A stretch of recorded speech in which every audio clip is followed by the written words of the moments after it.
안녕하세요. 투잡 전문가 투잡남입니다. 저는 현재 본업에 월 100만원을 벌고 있는 디지털 노마드입니다. 여러분이 매일같이 1시간 투자해서 적은 글이 돈이 든다면 믿어지시나요?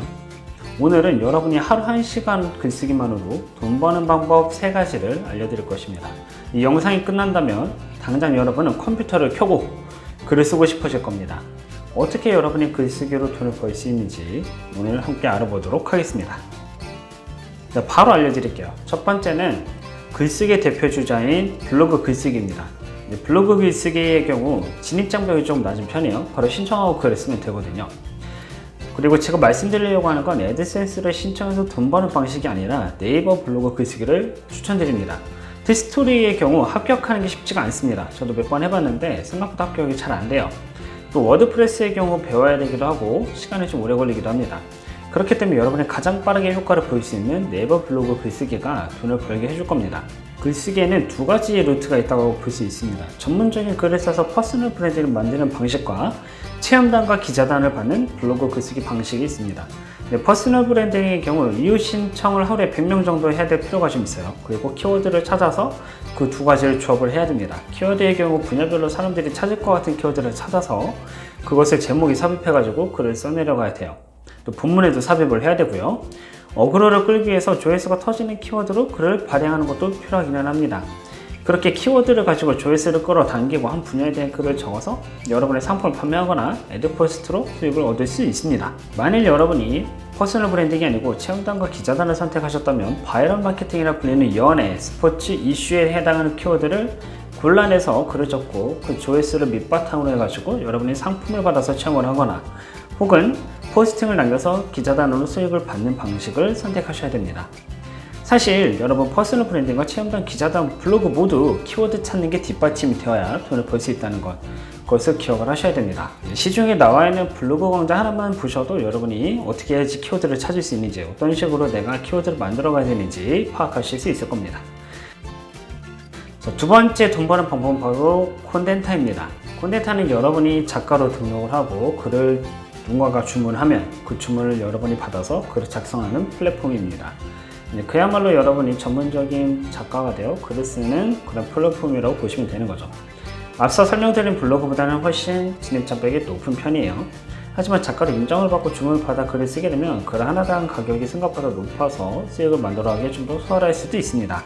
브랜디드 콘텐츠에 들어가는 A4 용지 1.5장이 15만원에 책정이 되어 있어요. 물론 전부 다 가져가는 건 아닐 겁니다. 그래도 그렇게 글 하나를 썼을 때 내가 10만원 이상의 가치를 받을 수 있다면 생각보다 괜찮다. 내가 프리랜서 작가로서 인정받고 돈을 벌 수 있다는 가능성이 있는 거죠. 그리고 또 이게 가장 밑단계에 있는 작가고요. 그 위로 올라갈수록 가격이 달라진다는 점 기억하시면 되겠습니다. 한마디로 글을 써서 돈을 버는 마케터를 위한 프리랜서 플랫폼이라고 볼 수 있는 거죠. 여기까지 딱 보시면 나는 글렀다. 나는 돈 못 벌겠구나 라고 생각하실 가능성이 높습니다. 하지만 여러분 진입장벽이 높다는 건요, 그만큼 돈을 벌 기회가 있다는 거기도 하고요. 그 진입장벽을 여러분이 넘고자 노력을 한다면 양질의 글쓰기를 여러분이 만들게 되고 그럼 여러분의 실력이 올라가게 될 겁니다. 즉 여러분이 그렇게 해서 작가가 될 수도 있고 여러분이 실제적으로 돈을 만들어 갈 수가 있는 거죠. 중요한 게 또 하나 있는데 콘덴타에만 여러분이 집중하는 게 아니고 콘덴타를 하면서 다른 글을 같이 쓰면서 이렇게 가야 여러분이 실제적으로 돈을 만들어 갈 수 있다는 것, 그것을 꼭 기억하시고 여러분의 양질의 글쓰기를 통해 여러분의 플랫폼을 만들어 가시면 여러분이 또 글을 널리 퍼뜨리셨으면 좋겠습니다. 글쓰기로 돈 버는 방법 3번째는요, 바로 저도 자주 애용하고 있는 퍼블리입니다. 퍼블리는 주로 비즈니스, 자기개발 1인 기업, 브랜딩, 마케팅과 관련된 글을 발행하는 플랫폼입니다. 일반적인 문학이나 웹소설 이런 글이 아니고요, 사람들한테 설명하는 설명글, 정보성 콘텐츠가 주를 이루고 있습니다. 예를 들면 돈이 되는 상세 페이지 만드는 방법, 1인 기업으로 5년 동안 살아남기, 이런 식으로 여러분이 구체적인 글을 적어서 구체적인 타겟을 정해서 그 타겟이 글을 읽을 수 있도록 여러분이 글을 남겨가는 방식이라고 보시면 됩니다. 그야말로 정보성 콘텐츠가 모여있는 플랫폼이다 라고 보시면 돼요. 퍼블리의 경우 구독료를 받아서 운영 중이기 때문에 여러분이 작가로 선정될 시에 안정적인 수익을 비교적 만들어가기가 좀 더 낫다 볼 수 있습니다. 멤버십 이용료, 수익 배분율, 열람 점유율, 이 3가지를 곱해서 그에 해당하는 수익이 배분이 됩니다. 퍼블리 하단부에 보면요, 저자 지원이 있고 클릭을 하면 몇 가지 질문을 여러분에게 물어보게 됩니다. 어떤 글을 적을 것인지, 또 그 중에서 어떤 주제를 여러분이 주로 글을 적을 것인지요. 또 어떤 내용을 쓰고 싶은지, 여러분이 그 글을 읽을 타겟은 누구인지, 또 경력상은 어떤지 이런 것들을 세세하게 물어볼 거예요. 거기에 여러분이 상세하게 답변을 하고 지원 신청을 누르면 됩니다. 자, 그렇게 글을 작성하게 되면 14일 안에 퍼블리에서 연락이 오게 됩니다. 물론 퍼블리도 콘텐츠만큼이나 장벽이 높다고 말씀을 드릴 수 있습니다. 어쩌면 브런치 작가가 되는 것보다 훨씬 더 어려울 수도 있습니다. 참고로 전 8.9기로 브런치 합격을 했어요.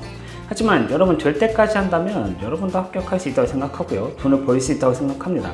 그 까닭은 보지도 않고 포기하는 것만큼 미련한 건 없고요. 또 될 때까지 도전하다 보면 또 됩니다. 그리고 안 되면 왜 안 되는지, 무엇이 부족했는지 찾아가는 것을 여러분이 알게 될 거예요. 그렇게 알게 되면 뜯어 고치게 되고 고치게 되면 여러분이 성장하게 될 겁니다.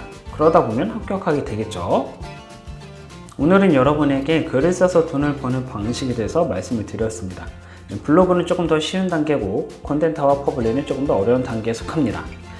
이 세 가지 플랫폼을 통해서 여러분이 어떻게 돈을 벌어야 될지, 내가 글쓰기로 어떤 식으로 돈을 만들어 가야 되는지 간략하게 계획을 잡으셨을 거예요. 즉 여러분이 글쓰기로 돈 버는 방법에 대해서 깨우치게 됐다는 거죠. 하지만 여러분 중에는 나는 글을 못 써, 내가 되겠니? 이렇게 생각하는 분들도 계실 거라 생각이 듭니다.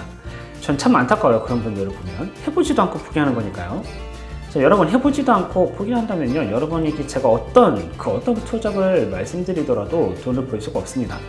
반대로 그것이 될 때까지 포기하지 않는다면 그 자체가 경험이 되고 여러분이 쌓아나가는 하나의 커리어가 될 수가 있습니다. 그 자체가 여러분이 훗날에 아니면은 조만간 가까운 미래에 돈을 벌어갈 수 있는 또 다른 방식으로 작용할 수 있다는 거, 이걸 꼭 기억을 하셔야 돼요.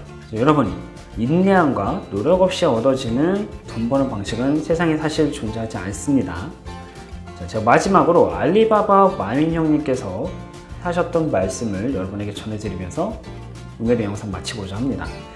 마윈 형님께서 가난한 사람들과 일하기 힘들다면서 이런 이야기를 하신 적이 있습니다. 작은 비즈니스라 말하면 돈을 별로 못 번다고 하고, 새로운 것을 시도하자고 하면 경험이 없다고 하고, 자유로워질 수 있다고 하면 함정이라 말한다. 자, 여러분 가난한 사람을 선택하시겠습니까? 아니면 부자가 되고자 시도하시겠습니까? 선택은 여러분에게 달렸다는 것 기억하셨으면 좋겠습니다. 저는 다음 시간에 더 좋은 강좌로 여러분을 찾아뵙도록 하겠습니다. 감사합니다.